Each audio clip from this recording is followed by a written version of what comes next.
Thank you so much. Bismillah ar-Rahman ar-Rahim, Your Excellencies, esteemed guests, ladies and gentlemen, Assalamu alaikum wa rahmatullahi wa barakatuh, and very good morning.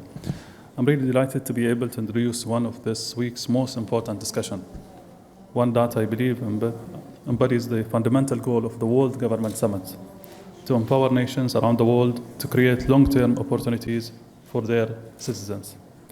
From education to regulation, infrastructure to investment, good governance is about building the best possible platform for long-term, broad-based prosperity.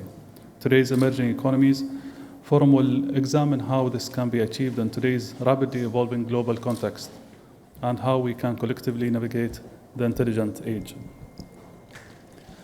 There are, I believe, 4 key areas that need to be at the heart of those discussions: energy, mobility, connectivity, and capital. Emerging nations around the world will only be able to compete on the global stage if they can secure them. Industry and agriculture need to be powered. People and products need to be able to move freely and efficiently. Business needs to reach consumers locally, regionally, and globally. Innovation, entrepreneurships, and expansion need ready access to finance. Our efforts must be centered around the mechanism and models that meet these essential requirements. And a core focus of today's discussion will be Africa, a continent that provides an ideal case study for each. Last year, part of my many travels to Africa, I visited Côte d'Ivoire. In the town of Bondiali, a 7-hour drive from the capital, Abidjan, I attended the opening of a state-of-the-art Kaju processing facility, financed by Abu Dhabi-based Pan-African Agro-Commodity. Every day, it processes 100 metric tons of nation's second most important export product, which then will leave the country via a newly expanded container terminal in Abidjan, built through a public-private partnership between the government and Dutch as well as French companies. In all, it will support 4,000 jobs along the value chain, the vast majority outside the main urban centers. This is the impact of targeted investment. It has the ability to amplify natural resources or a specialized capability and support growth and economic independence. And from Cairo to Cape Town, the UAE is seeking a partnership that can deliver similar opportunities. Excellencies, ladies and gentlemen, let's be clear, there is no risk in this strategy as the potential of Africa is limitless.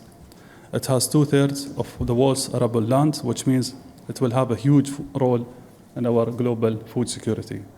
It has abundance of copper, lithium, and cobalt that are essentials to energy transition. Its population will reach 2.5 billion by 2050, with a growth middle class that will unlock $3 trillion in consumer spending by 2030. The UAE's total investment in Africa now exceeds $110 billion across many of the key priority sectors. In energy, Masdar has made a $10 billion commitment to provide 10 gigawatts of clean energy in Africa by 2030. And this includes solar projects in Angola, wind farms in Egypt, and geothermal facilities in Kenya. In logistics, DB World recently added to their African portfolio by signing 30-year concession agreements to run and upgrade Tanzanian Dar es Salaam port. They have also enhanced e-commerce opportunities via their Dubai platform, which is connecting business in Ghana, Rwanda, Kenya, and Zambia to customers across the continent. Abu Dhabi ports have also signed a deal with African Finance Corporation to address infrastructure gaps across the continent, particularly in ports, warehouses, and transport nodes. As we move forward with our comprehensive economic partnership agreements program, we expect opportunities to multiply. We have now concluded CEPAs with Mauritius, Morocco, Congo-Brazzaville, and Kenya, and have opened negotiations with several more. This will not only accelerate the flow of capital in these economies, but will open up global market to their exporters, leveraging the UAE's role as a trade gateway to reach customers in Asia, Europe, and the wider Middle East. Ladies and gentlemen, the mutual benefits that can be gained from policies that put the priority in developments, capacity building, and long-term growth are enormous. However, there remain critical needs to greater investment across Africa and the developing world, and much more imagination. In energy, 50% of the people in sub-Saharan Africa still cannot rely on consistent supply of electricity. In Central and East Africa, digital penetration is still under 30%, which means 800 million people across the continent still don't have access to the internet. And according to the African Development Bank, Africa's trade finance gap now exceeds $120 billion. This means factories cannot operate, people cannot access vital services, and products cannot reach lucrative new markets. In short, this is untapped potential.